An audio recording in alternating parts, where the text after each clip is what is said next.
कल के वीडियो में विद्यार्थियों हमने पढ़ा था वर्ण विचार में स्वर। स्वर के 3 भेद पढ़े। स्वर की परिभाषा पढ़ी थी। जो वर्ण किसी अन्य वर्ण की सहायता के बिना ही बोले जाते हैं उन्हें स्वर कहते हैं। स्वर के 3 भेद बताए थे, ह्रस्व, दीर्घ तथा प्लुत। पहला ह्रस्व जो बताया था उसकी परिभाषा मैंने बताई थी। जिस स्वर के उच्चारण में एक मात्रा का समय लगे उसको ह्रस्व स्वर कहते हैं। ये संख्या में 5 होते हैं। कौन कौन से? ए, ई, उ, री तथा लरी। और इन्हीं को हिंदी में मूल स्वर भी कहते हैं। यानी एक मात्रा का समय लगे वो तो ह्रस्व स्वर। दूसरा है दीर्घ स्वर, यानी जिस स्वर के उच्चारण में 2 मात्राओं का समय लगे उसे दीर्घ स्वर कहते हैं। उनकी संख्या 8 होती है।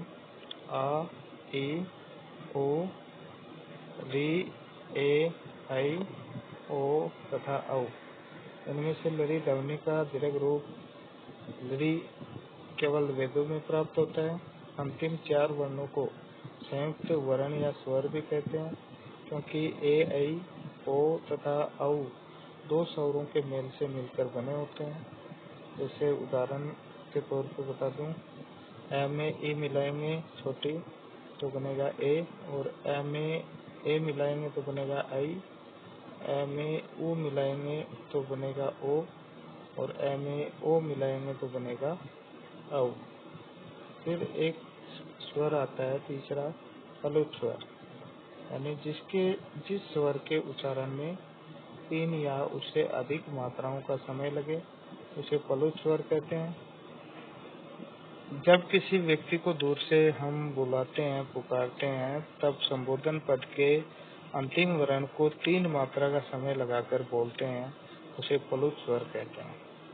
लिपि में प्लुत स्वर को 3 की संख्या से दिखाया जाता है। उदाहरण के लिए एहि कृष्णा अतर घोष जाति, यानी ओम के ओकार का जो उच्चारण है वो हमेशा ही प्लुत होता है। फिर है सभी ह्रस्व, दीर्घ एवं प्लुत स्वर वर्ण अनुनासिक एवं निरनुनासिक भेद से 2 प्रकार के होते हैं। कौन कौन से प्रकार हैं? 2। अनुनासिक, यानी जिस स्वर के उच्चारण में मुख के साथ नाक का भी प्रयोग किया जाता है या नाक की सहायता ली जाती है उसे अनुनासिक स्वर कहते हैं। जैसे ए इत्यादि समस्त जो वर्ण है इसमें मुख और नाक दोनों का प्रयोग हुआ है, इसलिए ये अनुनासिक स्वर है।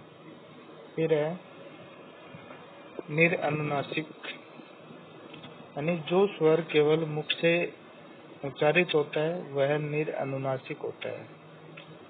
अब पढ़ेंगे व्यंजन। व्यंजन की परिभाषा क्या होती है?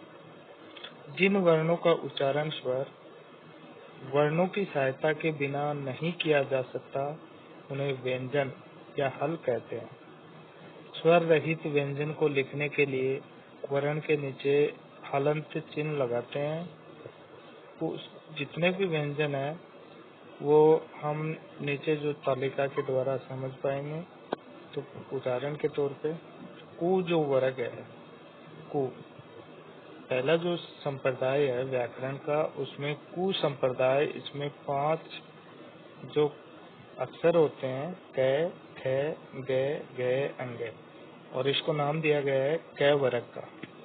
दूसरा जो संप्रदाय है चु, इसमें भी 5 है च, छ, ज, झ, ये, तो इसको हिंदी में नाम दिया गया है च वर्ग। फिर है संप्रदाय टू, इसको नाम इसमें 5 व्यंजन है ट, ठ, ड, ढ, न, इसको नाम दिया गया है हिंदी में ट वर्ग। फिर है तू संप्रदाय। तू संप्रदाय में ट, ठ, ड, ध, न 5 वर्णों को शामिल किया गया है और इसको हिंदी में नाम दिया गया है ट वर्ग। फिर अगला जो संप्रदाय है पू, इसमें पै, फै, बै, भै, मै, इसको हिंदी में नाम दिया गया है पै वर्ग।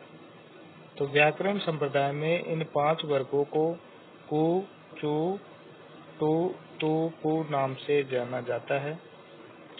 ये रे लवै, ये रे लवै, ये अंतस्थ व्यंजन होते हैं। से है, ये ऊष्म व्यंजन होते हैं। तो पहला इसमें स्पर्श जो व्यंजन होते हैं वो देखिए, कै से मैं तक के जो 25 वर्णों को स्पर्श व्यंजन कहते हैं। इनके उच्चारण के समय जीभ मुख के विभिन्न स्थानों का स्पर्श करती है। प्रत्येक वर्ग के अंतिम वर्ण यानी अंग, ये, अने, ने और मैं को अनुनासिक भी कहा जाता है, क्योंकि इनका उच्चारण मुख के साथ नासिका से भी होता है। फिर है अंतस्थ व्यंजन। अंतस्थ व्यंजन में आते हैं ये, रे, ले और वह वर्णों को अंतस्थ कहते हैं। इन्हें अर्ध स्वर भी कहते हैं। फिर तीसरा है ऊष्म व्यंजन।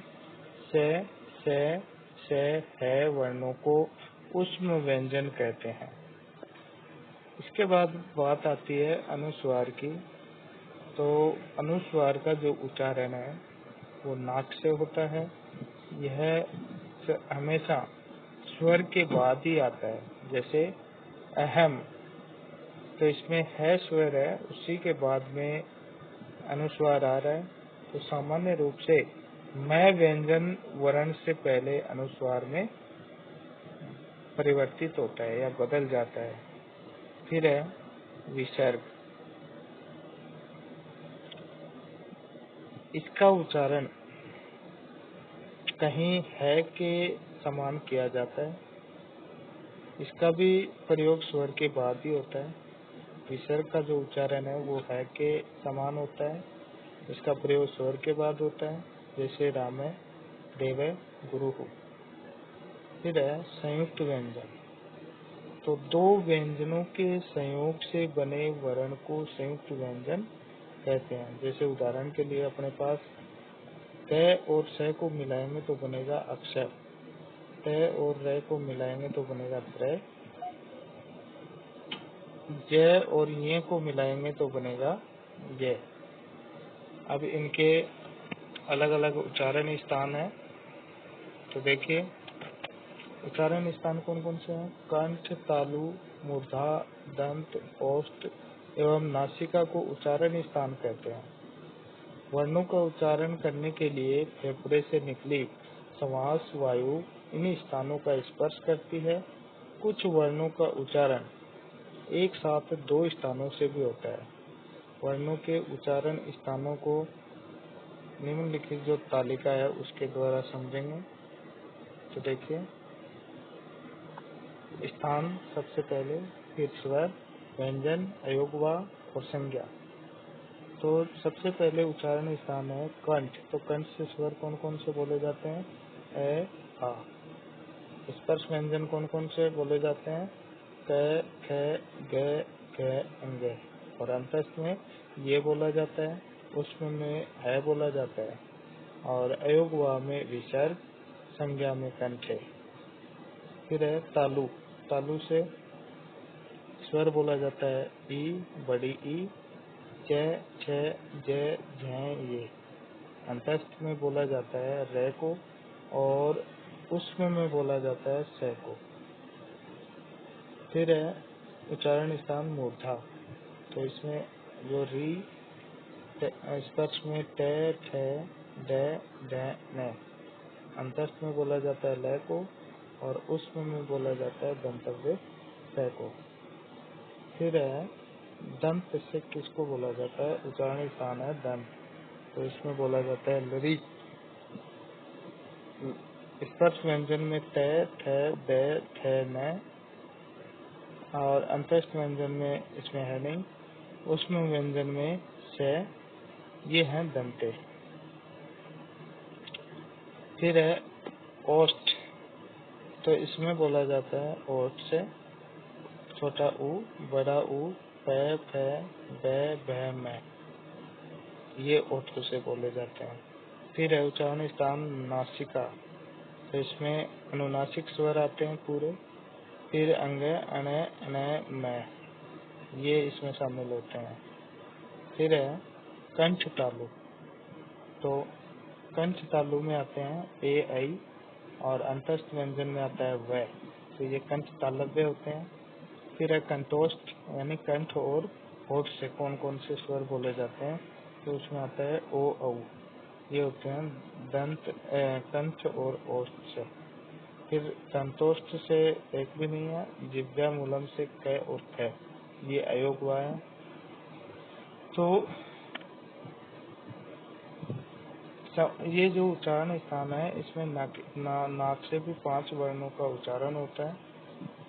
फिर है पर्यतन, पर्यतन हिंदी में किसको बोलते हैं कि फेफड़े से निकली निश्वास वायु को मुख, नासिका तथा कंठ आदि स्थानों से स्पर्श कराते हुए मनुष्य द्वारा अभीष्ट वर्णों के उच्चारण से किए गए पर्यतन को पर्यतन कहते हैं। तो पर्यतन के 2 भेद होते हैं, तो अब होता है अभ्यंतर, एक होता है बाह्य। वर्णों के उच्चारण काल में, यानी वर्णों के उच्चारण काल में मुख के अंदर मनुष्य की जो चेष्टापरक क्रिया को अभ्यंतर पर्यतन कहते हैं। इसके 5 भेद होते हैं।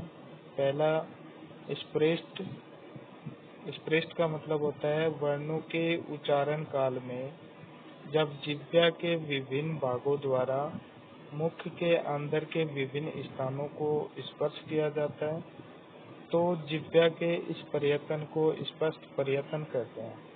कैसे म तक सभी व्यंजन स्पृष्ट पर्यतन से उच्चारित होते हैं। एक ध्यान में रखने वाली बात है, विसर्ग का भेद उपधाम मानिए, यानी जब विसर्ग के बाद प, फ वर्ण रहते हैं तब अर्ध विसर्ग उच्चारण होता है। जैसे उदाहरण के लिए है पुनः, पुनः, तप, फलम, इसका आधा उच्चारण होता है।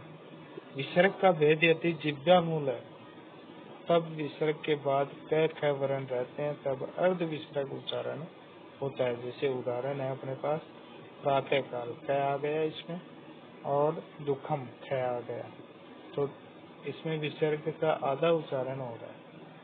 फिर है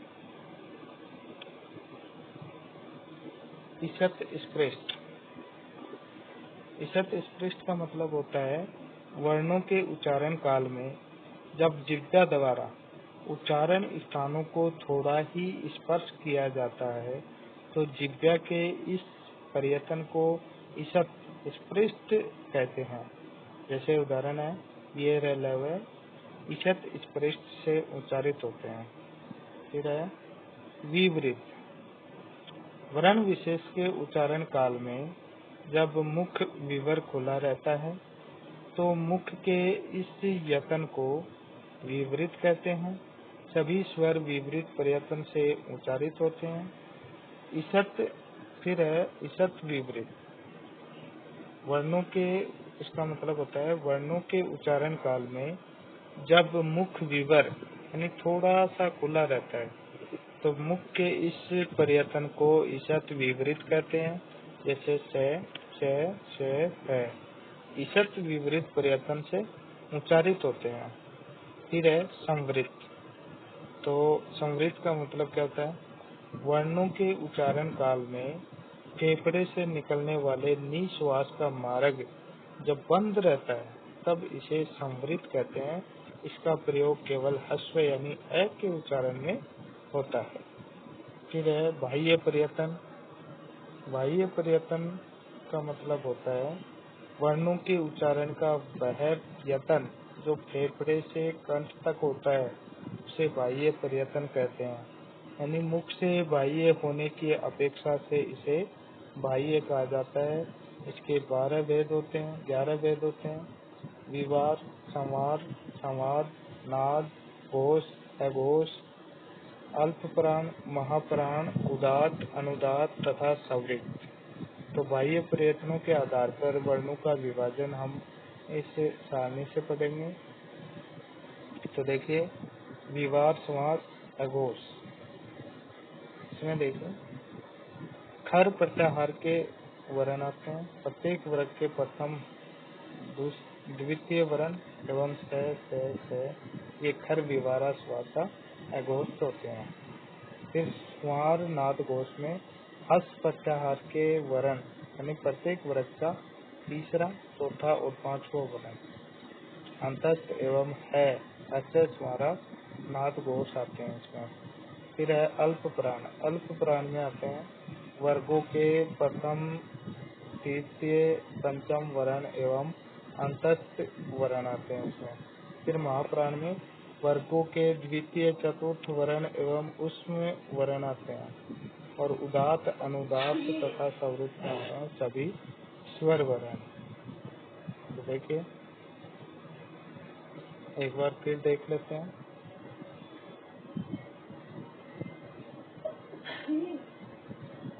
हमने स्वर के बारे में 3 भेद पढ़े। कौन कौन से? स्वर के बारे में 3 भेद पढ़े थे हमने। अश्व, दीर्घ। अश्व का मतलब जिसमें एक मात्रा का समय लगे। दीर्घ का मतलब जिसमें 2 मात्राओं का समय लगे। प्लुत का मतलब जिसमें 3 मात्राओं का समय लगे। फिर पढ़ा था जो अश्व, दीर्घ एवं प्लुत स्वर जो स्वर वर्ण है इनको 2 प्रकार से प्रकट करते हैं, अनुनासिक और निरनुनासिक।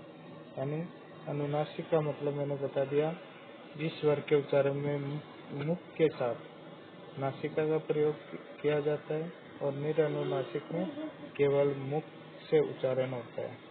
फिर पढ़े थे व्यंजन। व्यंजन मैंने बता दिए 3 प्रकार के। स्पर्श, स्पर्श में जो क से लेकर क वर्ग है उससे लेकर प वर्ग तक यानी 25 जो वर्ण होते हैं वो स्पर्श होते हैं और इनके उच्चारण में जीभ और मुख के विभिन्न स्थानों का स्पर्श होता है और इसमें अंग, ये, न और न तक अनुनासिक स्वर होते हैं। फिर है अंतस्थ। अंतस्थ में ये, र, ल, वर्णों को शामिल किया जाता है और इनको अर्ध स्वर भी कहा जाता है। फिर है उष्ण। उष्ण व्यंजन में च, है वर्णों को उष्ण कहा जाता है। फिर अनुस्वार है, तो अनुस्वार का उच्चारण नाक से होता है, हमेशा स्वर के बाद होता है। जैसे अहम अपना उदाहरण है, इसमें स्वर है उसके बाद में न के उच्चारण के साथ इसमें प्रयोग हो रहा है। फिर विसर्ग है, तो विसर्ग का उच्चारण है वो भी स्वर के बाद होता है। फिर संयुक्त व्यंजन है। संयुक्त व्यंजन में मैंने बताया हमारे संयुक्त व्यंजन है क में स मिलाएंगे तो बनेगा अक्षय, त में र मिलाएंगे तो बनेगा प्रय और ज में ये मिलाएंगे तो बनेगा गे। फिर है उच्चारण स्थान, तो उच्चारण स्थानों में शामिल किया जाता है कंठ, तालु, मूर्धा, दंत, ओष्ठ एवं नासिका को। तो वर्णों का उच्चारण एक साथ 2 स्थानों से जहाँ होता है, तो जो उच्चारण स्थान है वो मैं तालिका के द्वारा समझा रहा हूँ, वो तालिका देख लीजिए। इस तालिका में सभी उच्चारण स्थान, स्वर, व्यंजन, अयोगवा सभी इसमें शामिल हैं। फिर है प्रयत्न किसको बोलते हैं, तो प्रयत्न बोलते हैं कोशिश यानी फेफड़ों से निकली जो श्वास है वायु को मुख, नासिका तथा कंठ आदि स्थानों से स्पर्श कराते हुए जो उच्चारण करने का प्रयास करते हैं उसको प्रयत्न बोलते हैं। 2 प्रकार बता दिए इसके, अभ्यंतर तथा बाह्य। फिर जो प्रयत्न होते हैं उसके 5 प्रकार बता दिए। कौन कौन से? स्पृष्ट, ईशत स्पृष्ट, विवृत, ईशत विवृत, संवृत, बाह्य प्रयत्न। फिर है अभ्यास। अभ्यास में पहला क्वेश्चन दिया है अधोलिखित पदेषु प्रत्याहारेषु परिगणितान वर्णान लिखित। यानी जो प्रतिहार हैं नीचे जो प्रत्यय दे रखे हैं इसमें वर्णों को शामिल करके लिखना है। फिर वर्णों का उच्चारण स्थान लिखना है दूसरे क्वेश्चन में। तीसरे क्वेश्चन में लिखना है जो उदाहरण है उसमें से वर्णों को अलग करके लिखना है। चौथे क्वेश्चन में वर्णों को जोड़कर लिखना है और पांचवें क्वेश्चन में जो संयुक्त वर्ण है उसको अलग करके लिखना है। ठीक है।